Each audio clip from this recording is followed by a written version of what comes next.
Hi, എല്ലാവർക്കും നമസ്കാരം. ഇന്ന് നമുക്ക് ക്യാബേജ് കൊണ്ട് സദ്യ സ്റ്റൈൽ തോരൻ ഉണ്ടാക്കാം. തോരൻ ഉണ്ടാക്കാൻ വേണ്ടി ഞാൻ ഇതിന് 1 ബൗൾ ക്യാബേജാണ് എടുത്തിരിക്കുന്നത്. ഇത് ഈ പാത്രത്തിലോട്ട് ഇടുക.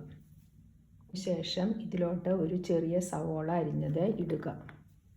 5 പച്ചമുളക്, കുറച്ച് കരിവേപ്പില, 1 ടീസ്പൂൺ മഞ്ഞൾപ്പൊടി, 1 ടീസ്പൂൺ ഉപ്പുപൊടി, 1 കപ്പ് തേങ്ങ ഇവ ഇട്ടതിന് ശേഷം കൈവച്ച് നന്നായി ഇത് മിക്സ് ചെയ്യുക.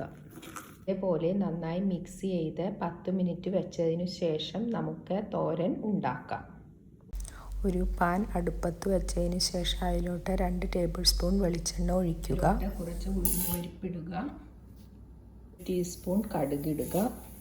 കടുക് പൊട്ടിയതിന് ശേഷം നേരത്തെ മിക്സ് ചെയ്ത് വെച്ച ക്യാബേജ് അതിലോട്ട് ഇടുക.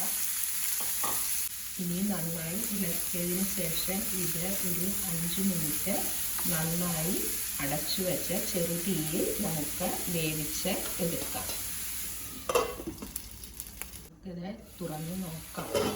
വേണമെങ്കിൽ കുറച്ച് ഉപ്പ് കൂടി ആഡ് ചെയ്യാം. നന്നായി ഒന്ന് ഇളക്കിയതിന് ശേഷം ക്യാബേജ് തോരൻ നമുക്ക് ഒരു പാത്രത്തിലോട്ട് പകർത്താം. വളരെ വേഗവും ടേസ്റ്റിയുമായിട്ടുള്ള ക്യാബേജ് തോരൻ റെഡിയായിട്ടുണ്ട്. ഇത് എല്ലാവരും ട്രൈ ചെയ്ത് നോക്കുക. എന്നിട്ട് കമൻറ്റ്സ് അറിയിക്കുക. Please like, share and subscribe my channel. Thank you.